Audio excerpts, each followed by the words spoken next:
Shalom, Boker Tov, Ma Shalomcha. Still waking up. It's a spring forward fall back day, so even though it's 5:45 on my wall clock, it's 4:45 in my phone. So I'm going to try to keep this concise and focused, but, I'm not fully awake yet. Anyway. So recently, I started taking Hebrew courses online out of Tel Aviv with this great company. But one of my instructor, kind of killed my enthusiasm for Hebrew with human error. And this isn't about that. It's just a way to analyze my reaction to that. That would be the activating event. So I'm going to analyze my psychological and emotional response. What she did was kind of tell me that I'm going to get kicked out if I continue to ask too many questions about learning Hebrew in a Hebrew learning course that I'm paying for. She told me that I spam the chat. For example, 2 weeks ago, the parasha was, Abraham, and it was Lech Lecha. And the Hebrew was Lamed Chaf Sofit. Lamed Chaf Sofit. And I said, hey, that's also in La Lechet and Holech, but it's also in Yesh Lecha, or Yesh Lach, or En Lecha, or En Lach. And I started asking questions in the main chat, and she private messaged me to keep main chat from being flooded with spam. And she said, yeah, you're right. It's also part of La Lechet and Holech, to go, et cetera, et cetera.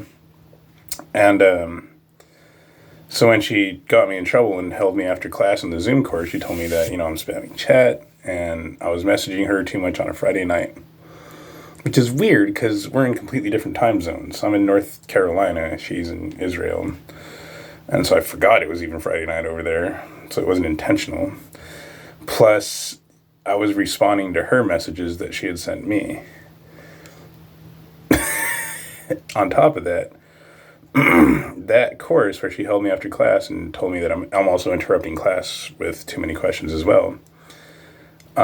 She wasted 15 minutes of the class, of my time that I'm paying for, with girly chat, because it was me and then there was a bunch of girls. There was no other males in the chat right away. The other guys were late.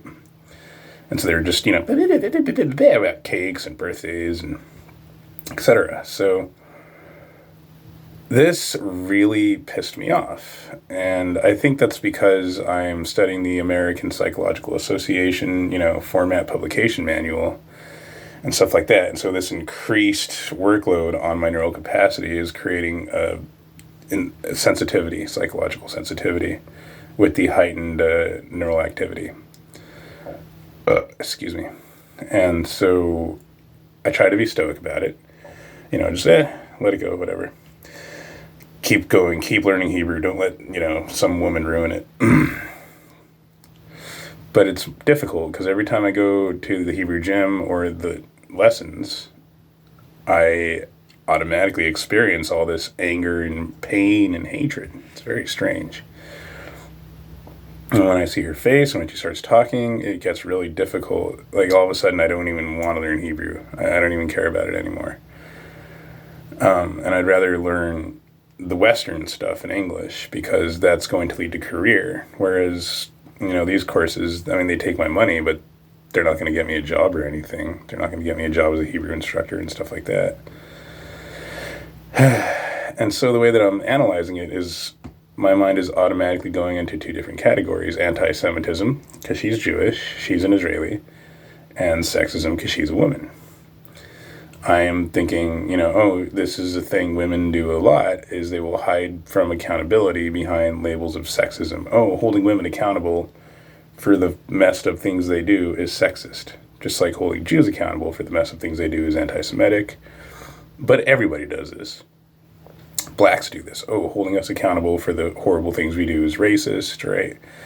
It seems like the only ones who don't get a free pass with that are men and whites. I'm also going to do a timeline analysis later on. Not right now. I got to get to studying criminal justice, criminologic theory. It's really cool stuff. I like learning about it. But There was, oh, yeah, yeah, yeah. So then I tried to get a hold of my dad yesterday, and I ended up calling his ex-wife, and that's another interesting related topic, is just a timeline with her. She got with my dad, and they got married in like the early 2000s. I can't remember the exact year. I think it might have been 2001, 2002, maybe 2003. And she had my dad sell my inheritance, my land, in order to get a bigger, better house. But to be fair to them, they had given me $700 to buy some land on the Mesa, and I spent it all on like marijuana and food and alcohol because I was schizophrenic and homeless. And why would you give a schizophrenic $700? And they didn't know I was schizophrenic? That's weird. Anyway. But then after that, she was acting like she wanted to cheat on my dad with me. And I told my dad about that. And I left his house and went homeless specifically to not destroy his marriage.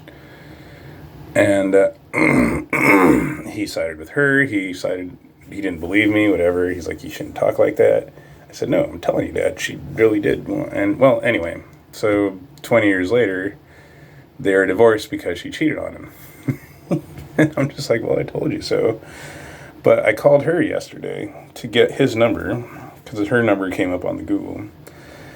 And first thing she said was, I have cancer, right? Like, it's all about me, my attention, me. And I'm thinking, this was a very drastic change in behavior for me from my past, because my dad and mom both very, raised me to be very feminist, very respecting of women and obedient of women, They're very psychologically manipulated by the electronic media propaganda from the 60s on of women's liberation, etc. Both parents. And instead, my immediate response was, well, I'm not so sympathetic because he cheated on my dad.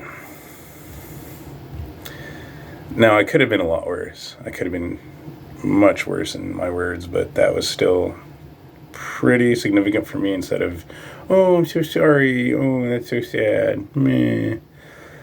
And, but she gave me the number, and, I did end up getting a hold of my dad. And that was just really interesting for me because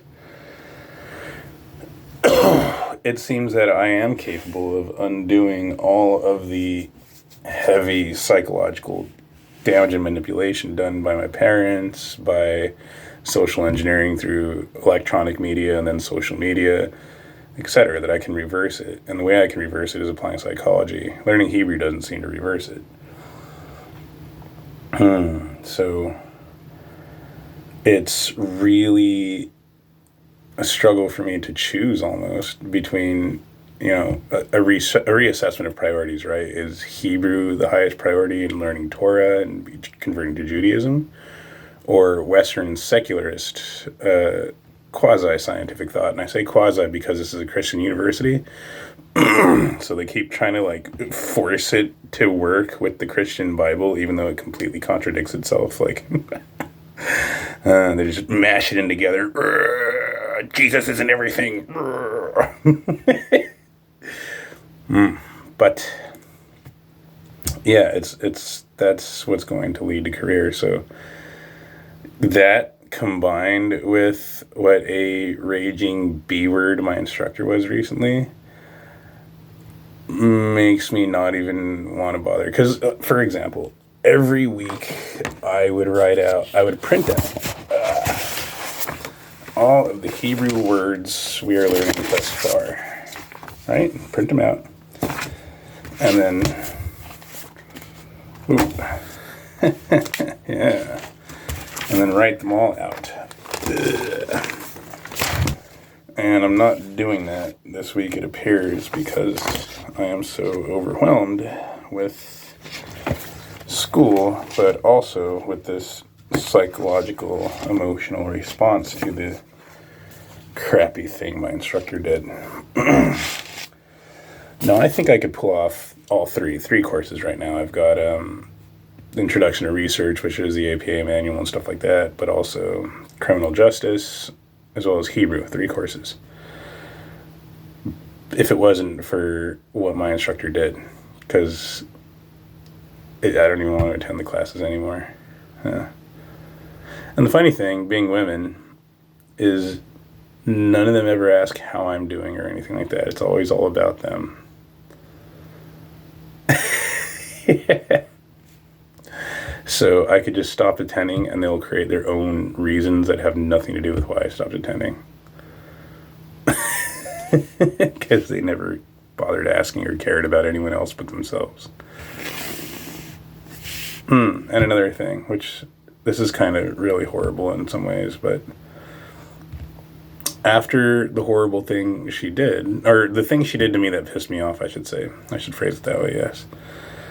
It was difficult to attend Zoom meetings with her as my instructor, as my Hebrew instructor. But I started watching the GoPro footage that Hamas released of murdering innocent Israeli civilians. I had difficulty watching those things at first. I've been identifying, or not even identifying, I've been being labeled a Jew online, and so all the anti-Semitic hatred towards Jews I have been experiencing on the receiving end. Right? People hate me because I'm Jewish, even though I haven't converted yet. I'm not an Israeli citizen, etc., etc., etc. And so it was difficult for me to watch those videos because I felt mirror neuron activation for the victims, right? I felt sympathy, empathy, kinship with the Jews. But then the Jews did some things to me that really pissed me off, not just in the Hebrew instruction class, but also in my Convert to Judaism course. And all of a sudden, those videos became easier to watch. It's a psychological dynamic. I'm not saying the Jews deserved it. I'm not saying they didn't. I'm not God. I don't know. But there's this dynamic where it's really difficult to watch somebody suffer until you learn that, they deserved it. Or they did something awful that caused their own suffering. And then it becomes entertaining and enjoyable to watch them suffer. An example of that would be the Nazis. Right? You don't want to see people suffer, but they were Nazis, they deserved it. That sort of thing. It's psychological. Anyway, I got to get to daily thing.